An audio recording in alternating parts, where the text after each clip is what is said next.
Bersiap. Sebelum kita memulai pembelajaran kita, marilah kita berdoa menurut agama dan kepercayaan kita masing-masing. Berdoa dimulai.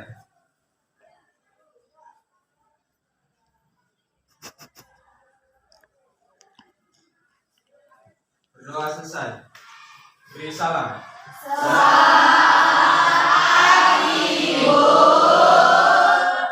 Selamat pagi. Assalamualaikum warahmatullahi wabarakatuh. Waalaikumsalam warahmatullahi wabarakatuh. Gimana nih kabarnya? Sehat? Sehat, Bu. Ada yang tidak hadir? Ada, Bu. Oke. Ibu absen ya? Ya, Bu. Abdul, Ibu. Askia, Ibu, Ivi mana dia? Ariel, Hadir, Bu. Artika, Ada, Bu. Bima, Hadir, Bu. Dinda, Ada, Bu. Dino, Hadir, Bu. Dwi Syafitri, Iren, Jessica, Kevin, Hadir, Bu. Lina, Mesiana, Hadir, Bu. Muhammad Wiandra, Hadir, Bu. Nur Aini, Nurul Asifah, Hadir, Bu. Olina, Hadir, Bu. Puja, Hadir, Bu.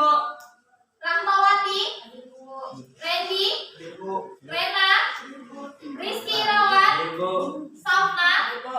Salsabila, Hadir, Bu. Samuel, Hadir, Bu. Sari Nurima, Hadir, Bu. Siska, Hadir, Bu. Siti Fadila, Siti Nurul Hasanah, Hadir, Bu. Siti Rahmawati, Hadir, Bu. Sri Mariani, Hadir, Bu. Suci, Hadir, Bu. Tio, Hadir, Bu. Tri Nur Aini, Trimurti, Hadir, Bu. Wanda Ramadhani. Udah siap untuk menerima pelajaran hari ini? Ya, Bu. Nah, sebelum kita memulai pelajaran, sebagai pelajar yang baik yang cinta dengan bangsa Indonesia, kita harus mengingat perjuangan bangsa Indonesia, perjuangan para pahlawan kita. Jadi, bentuk sederhana, kita akan menyanyikan salah satu lagu wajib nasional. Lagu Garuda Pancasila bisa? Bisa, Ada yang bisa bantu Ibu jadi Trijen? Oke, silakan Tri.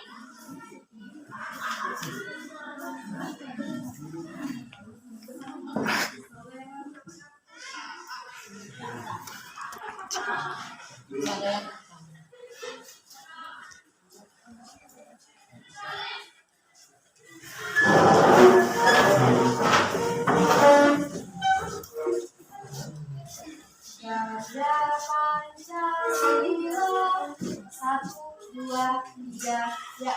Garuda Pancasila, akulah pendukungmu, patriot proklamasi, sedia berkorban untukmu. Pancasila dasar negara, rakyat adil makmur sentosa, pribadi bangsaku. Ayo maju, maju, ayo maju, maju, ayo maju, maju.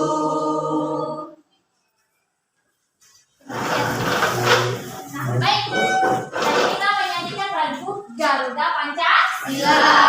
Pancasila. Ada Garuda dan Pancasila. Garuda sebagai lambang atau simbol bagi negara Indonesia. Begitu juga dengan Pancasila sebagai ideologi bangsa Indonesia.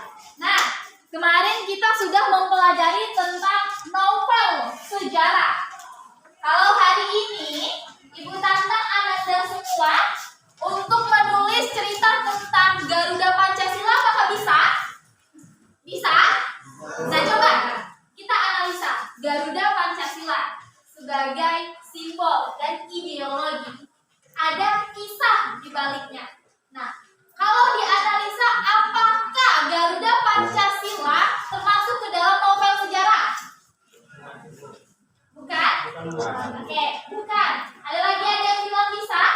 Garuda Pancasila apakah termasuk ke dalam novel sejarah? Bukan.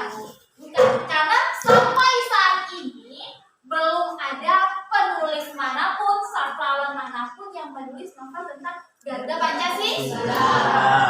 Tetapi kalau Anda semua, Anda jago nih menulis, Anda suka dengan tulisan, barangkali ibu menantang kalian tulis sebuah novel tentang Garuda Pancasila dari burung Garuda.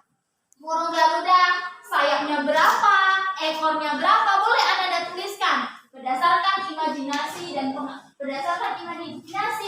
pengalaman dan juga data-data yang Anda dapatkan dari cerita Garuda dan Pancasila. Paham ya?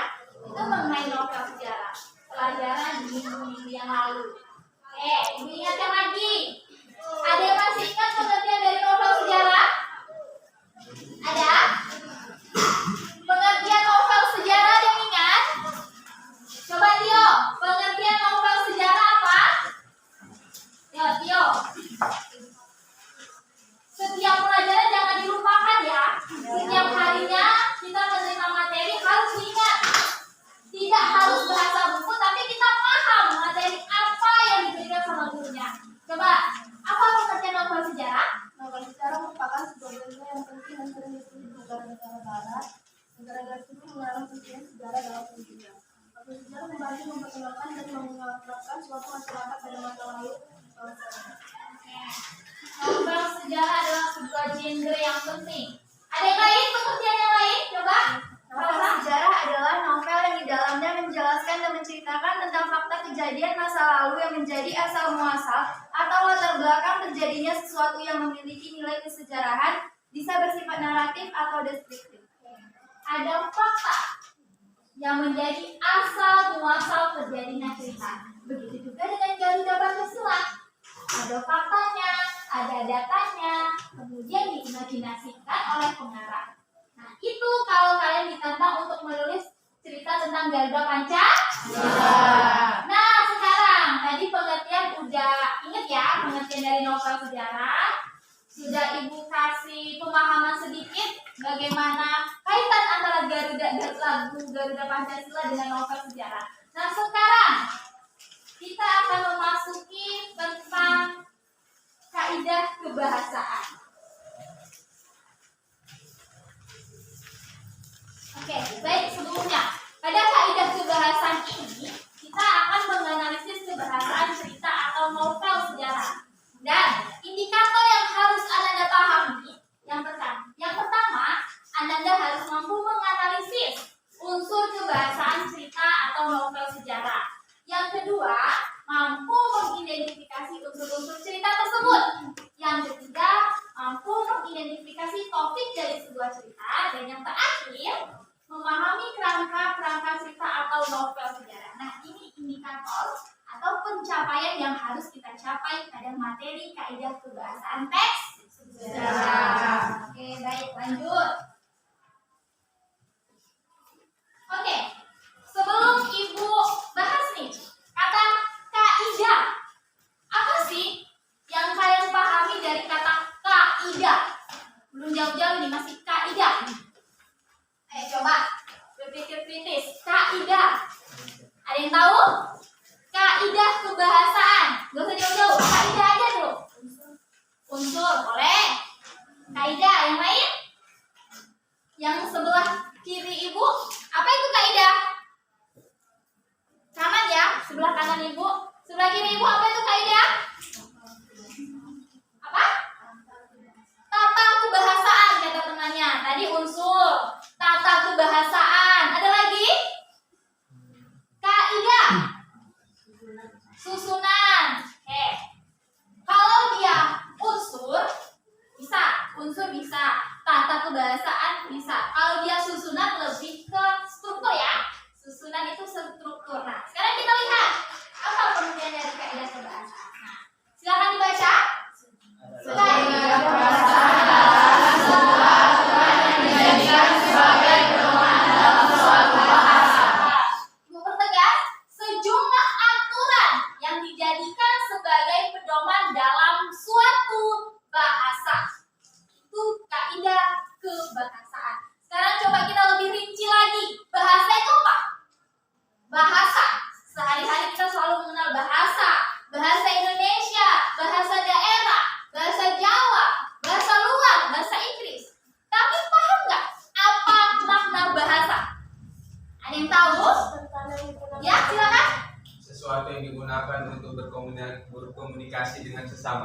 Oke, bagus. Sesuatu yang digunakan untuk berkomunikasi antar sesama. Bisa. Ada lagi? Bahasa. Ya, benar ya. Kata siapa? Samuel. Sesuatu yang digunakan untuk berkomunikasi. Atau bahasa adalah lambang dari lambang bunyi yang keluar dari mulut kita. Ini kan suara, jadinya bersuara. Bisa kita bahasa hati. Nah, kita memikirkan, dalam hati kita memikirkan hari ini Bu Wido akan mengajar di sini. Nah, itu belum terucap. Tetapi kita ketika terucap, hari ini Bu Wido ngajar di kelas 12 IPA 4. Nah, itulah terjadinya bahasa. Itu bahasa secara lisan. Nah, kaitannya dengan kaidah kebahasaan pada teks atau novel sejarah yang kita pelajari ini adalah kalau kaidah kebahasaan teks novel sejarah itu berbentuk bahasa tulis. Ada dua jenis bahasa. Pertama bahasa lisan dan yang kedua bahasa tulis yang kita tuliskan. Nah, kalau berbicara tentang aturan atau pedoman, artinya sesuatu yang wajib dan harus kita taati. Itu kan misal, Ibu analogikan, kalian sekolah di SMA Negeri 1 tahun dulu. Ada aturannya. Ada kan buku catatan apa namanya?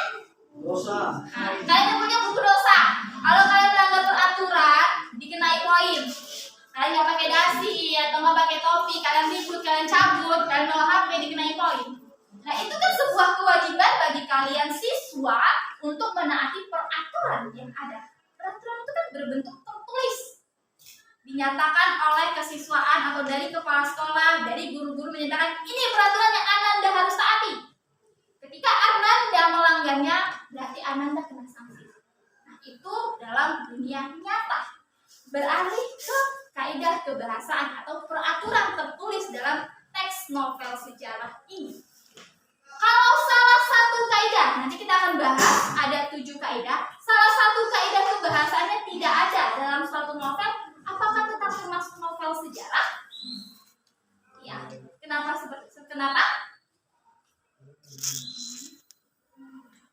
Oke. Jadi kalau salah satu, nah kita analisis langsung nih. Sebelum Ibu jawab, kita analisis langsung. Tadi apa itu kaidah kebahasaan? Sejumlah aturan yang dijadikan sebagai pedoman dalam suatu bahasa. Apa itu bahasa? Lambang dari bunyi. Singkat ya. Sejumlah aturan yang dijadikan sebagai pedoman dalam suatu bahasa. Dan bahasa adalah lambang dari bunyi. Oke, kita lanjut. Nah, sekarang kita masuk. Apa itu kaidah kebahasaan dari novel sejarah? Tadi udah tahu kan kaidah kebahasaan. Sekarang kaitkan. Apa kaidah kebahasaan dalam novel sejarah? Sejumlah aturan. Oke, angkat tangannya. Siapa? Ayo, Dwi. Sejumlah aturan mengenai tata penulisan dalam novel sejarah. Oke, benar ya. Nih, kita lihat. Coba, silakan dibaca. Kaidah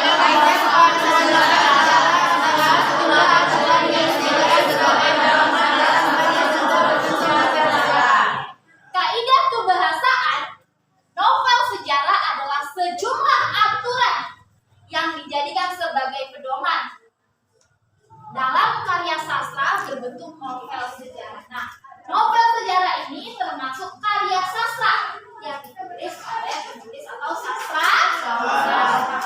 Oke, kita lanjut. Lanjutin aja ya, Bu. Oke,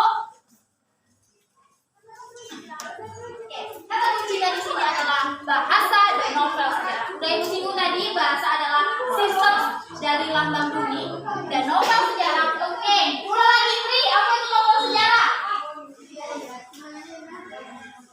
Novel sejarah. Ayo, catatannya gimana? Tahu novel sejarah? Novel sejarah adalah novel yang di dalamnya menjelaskan dan menceritakan tentang fakta kejadian masa lalu yang menjadi asal muasal terjadinya sesuatu yang memiliki nilai keseluruhan bisa bersifat naratif atau bersifat. Itu dia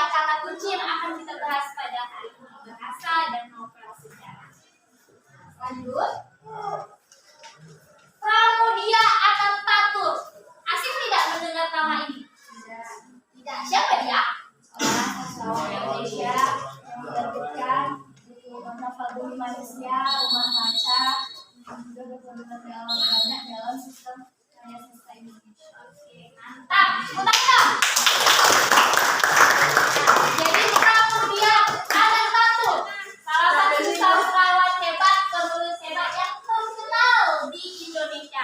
Nah, salah satu karyanya adalah novel Rumah Kaca. Ada bukunya?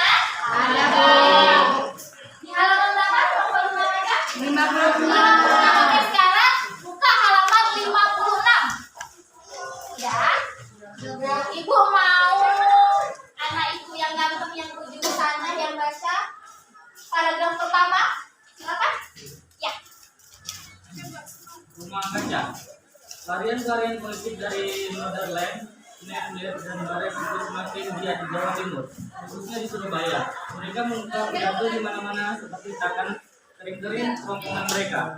Lari dari pertentangan Inter di Nederland ke Hindia. Mereka anggap diri seakan-akan jago-jago tanpa lawan. Seakan-akan Hindia negerinya sendiri dipayungi oleh hukum demokratis. Beruntung mereka bergerak hanya di kalangan orang-orang yang berbahasa Belanda yang menduduki tempat sosial rendah dan hidup dalam kemakmuran. Oke, lanjut yang sebelahnya. Sekalipun mereka orang-orang Eropa dan bukan jadi urusanku, tapi mau tak mau terlibat ke dalam urusanku juga. Mereka memilih Surabaya sebagai pusat kegiatan karena Surabaya adalah markas besar syarikat Islam. Mereka akan melakukan induksi langsung dan tidak langsung terhadap syarikat. Mas Jorko, kaisar yang masih kekanak-kanakan dalam politik itu harus dibikin kebal terhadap induksi mereka. Dia harus lebih banyak miring ke agamanya sendiri daripada ke arah radikal abangan Eropa ini. Oke, lanjut. Sebelahnya. Bahkan untuk mengebalkan sang kaisar telah kubuat sampai terperinci setelah Sepku menekan aku dengan berbagai cara. Bukan sampai di situ saja, Sepku sampai merasa perlu menggunakan gertakan seakan-akan hatiku khawatir telah kutipu atau kujebak. Bagaimana Tuhan dapat menyimpulkan mereka bermaksud mempengaruhi syarikat Islam? Dapatkah Tuhan membuktikannya? Ucapan yang meragukan kemampuanku itu memang memiliki beberapa. Mestinya dia bisa lebih bijaksana sedikit. Oke, kira-kira itu adalah kutipan dari novel Rumah Kaca karya Pramudia Anantatur. Nah, kan hari ini kita materinya tentang kaidah kebahasaan. Coba sebelum kita analisis dan kita ketahui apa saja kaidah kebahasaan, kira-kira nih novel Rumah Kaca ini sudah benar nggak sesuai dengan kaidah kebahasaannya? Nah, kira-kira aja nih, udah Bu, belum Bu, kira-kira aja. Udah belum? Udah Bu. Udah? Siapa yang jawab udah? Yang jawab belum ada? Coba kita analisis. Anjay, tampak Oke, kaidah kebahasaan novel sejarah. Buka bukunya di halaman 60. Di sana ada terdapat 7 kaidah kebahasaan novel sejarah. Nah, yang pertama, kalimat bermakna lampau. Apa itu kalimat bermakna lampau? Ada yang tahu? Kalimat bermakna lampau. Ya, silakan. Kalimat yang bercerita tentang sesuatu kejadian yang sudah terjadi di masa lalu. Oke, benar ya.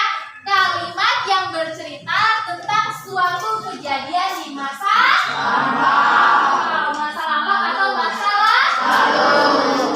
Nah, bermakna lampau. Kemarin ada ibu singgung tentang kata kunci kalimat lampau. Seperti ada zaman dahulu, setelah, saat itu. Nah, tetapi dalam novel sejarah terkadang atau kebanyakan tidak kita jumpai kata atau kalimat itu. Tidak ada kita jumpai kalimat pada zaman dahulu kala atau kata pada saat itu. Tidak ada. Nah, makanya dalam kaidah kebahasaan ini dikatakan dia bermakna, bukan kalimat lampau, tapi kalimat bermakna lampau. Nah, ada maksud tersirat, bukan tersurat. Tidak dituliskan dia. Maksudnya tersirat bahwasanya kalimat itu tetap mengacu pada kejadian di masa lampau. Contohnya ini. Coba silakan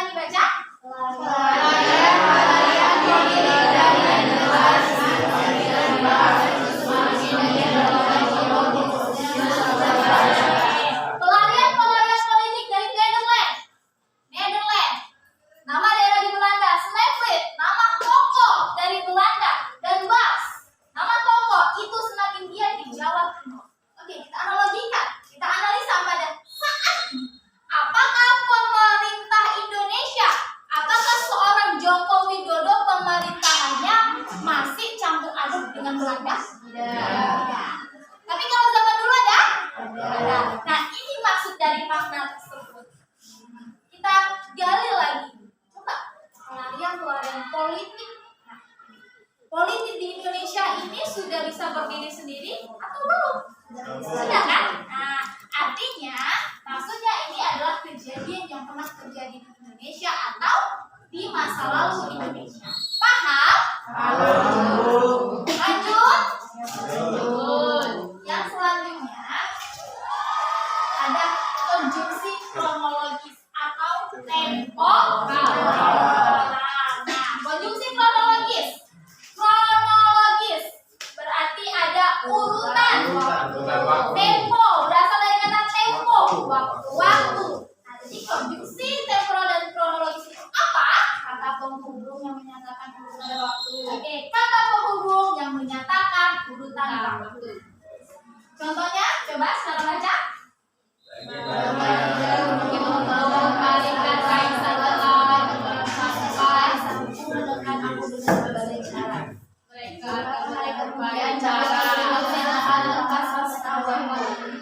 Yang digarisbawahi ya kronologisnya setelah urutnya belum? Barangkali di kalimat sebelumnya ada pada saat ini bahkan untuk menyebabkan kaisar beroda, kemudian ditambah kata setelah.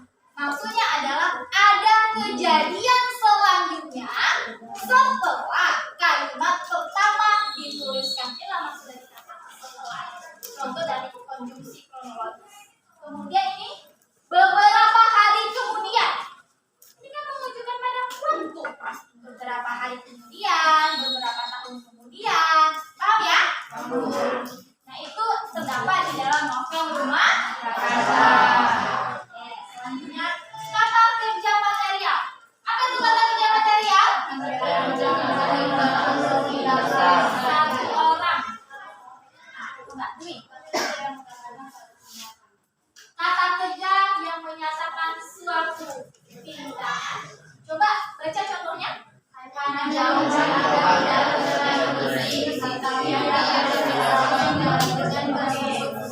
Dari kalimat yang pertama, mana yang menunjukkan kata kerja material? Menjauhkan. Kalimat yang kedua? Mendesak. Oke, pergi. Tadi apa kata kerja material? Dwi? Oke, jadi antara menjauhkan, kata menjauhkan, mendesak, pergi itu menyatakan suatu tindakan.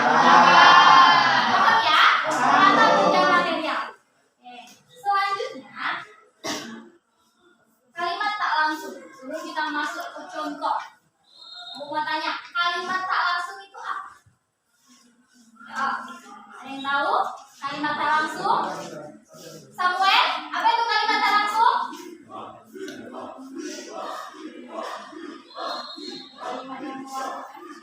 Kalimat boleh, kalimat yang mewakilkan. Ada lagi?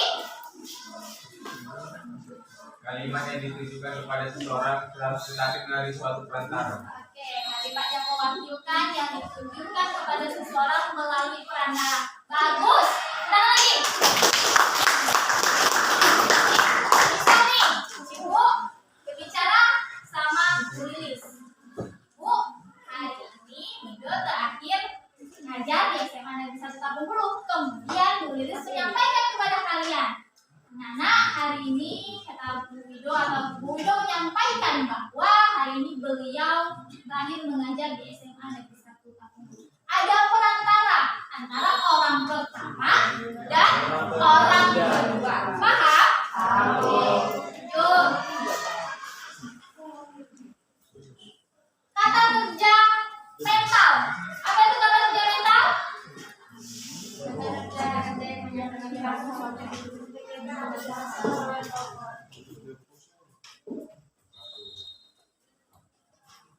Apa tadi? Kata kerja yang menyatakan sesuatu yang dirasakan. Nah, dalam novel Rumah Kaca, contohnya adalah ucapan yang meragukan kemampuanku. Nah, ada kata meragukan.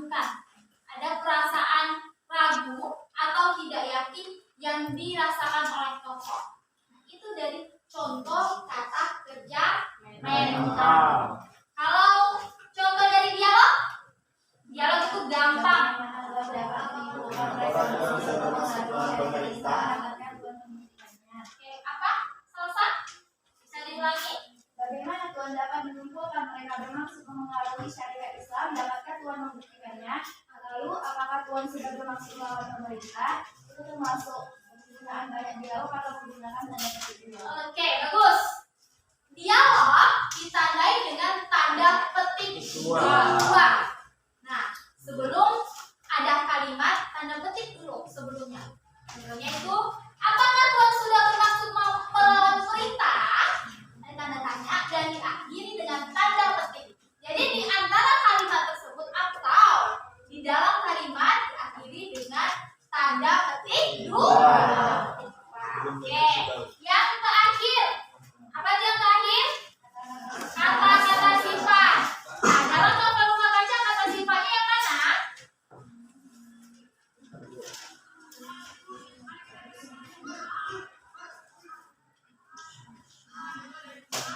Ada yang tahu? Ada tempatnya bisa bukan dari Nederland gitu, politik dari Nederland. Boleh, silakan jawabannya. Ya. Pelarian-pelarian politik dari Nederland, Netflix dan Bahas itu semakin giat di Jawa Timur, khususnya di Surabaya. Kan kata-kata Kata sifatnya yang mana?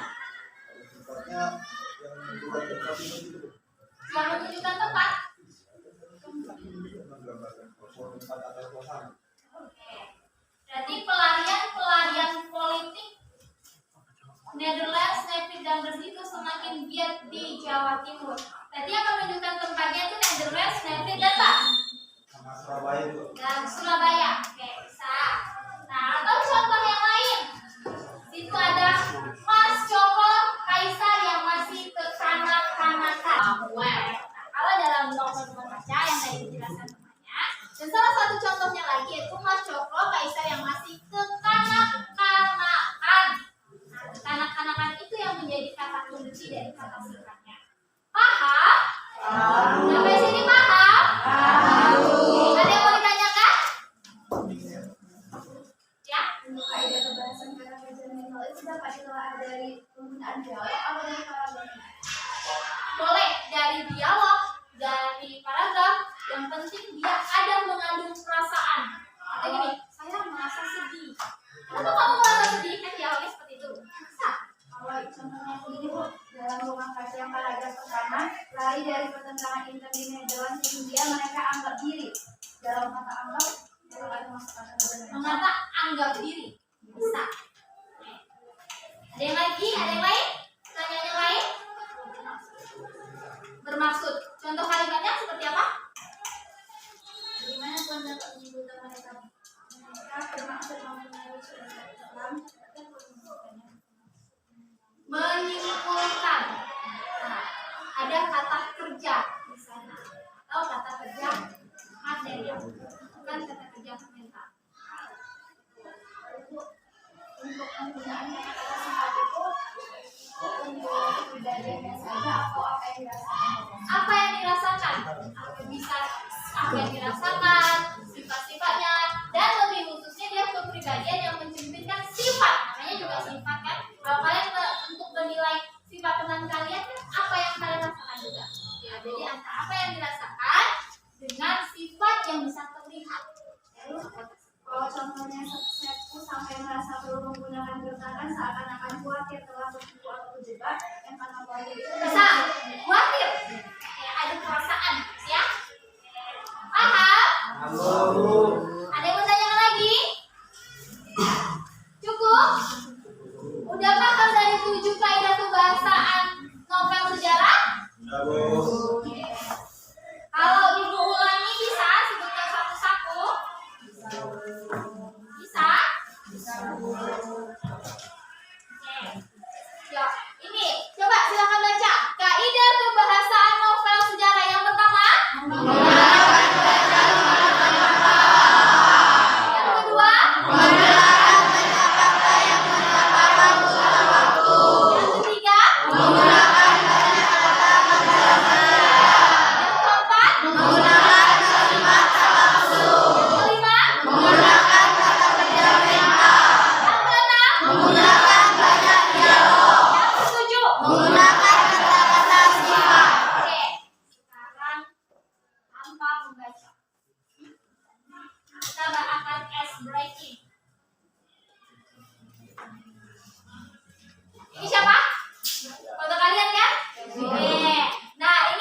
Tandem.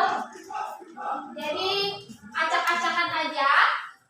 Kita akan nyanyi seperti anak SD tentang 7 kaidah kebahasaan novel sejarah. Siap? Siap, Bu.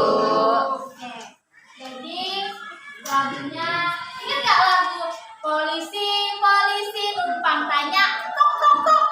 Ingat? Bisa nyanyi itu? Bisa, Bu. Oke.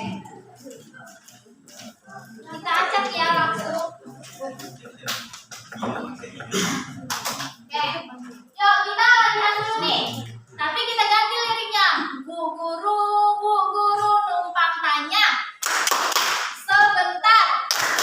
Atas nama. Kaidah. Kebahasaan. Novel sejarah.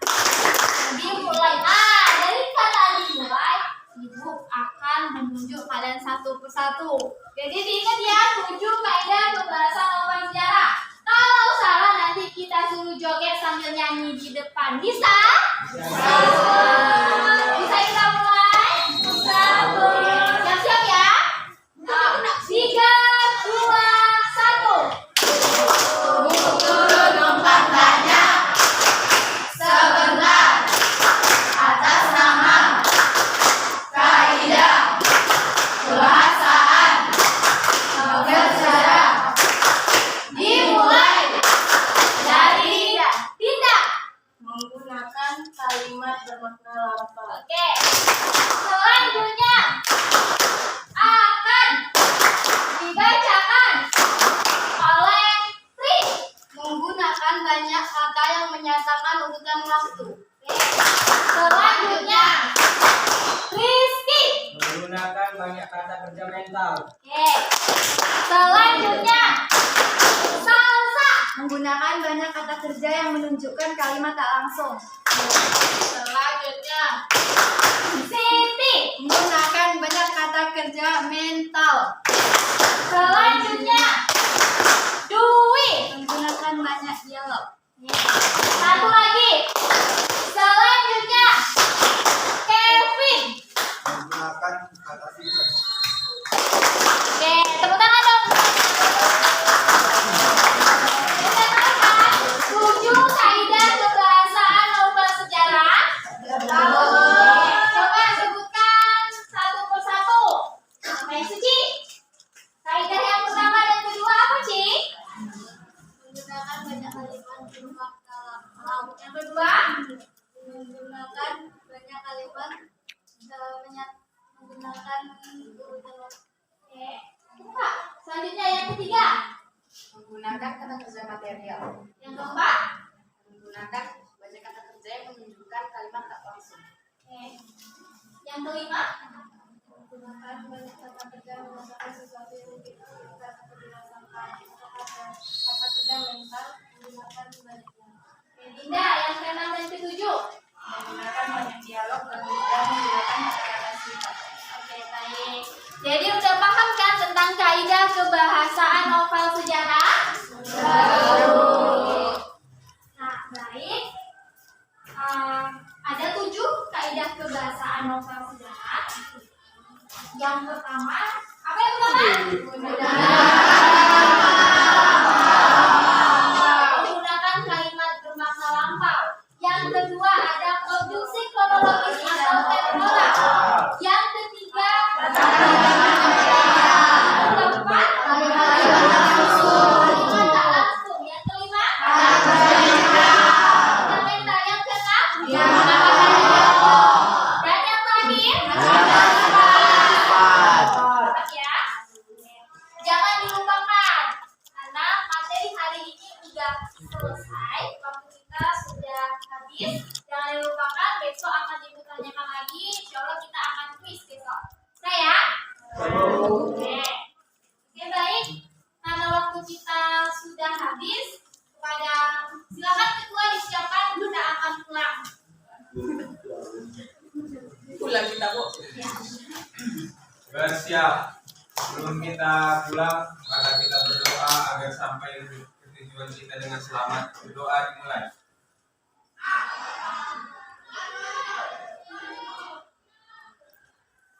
Doa selesai. Beri salam. Selamat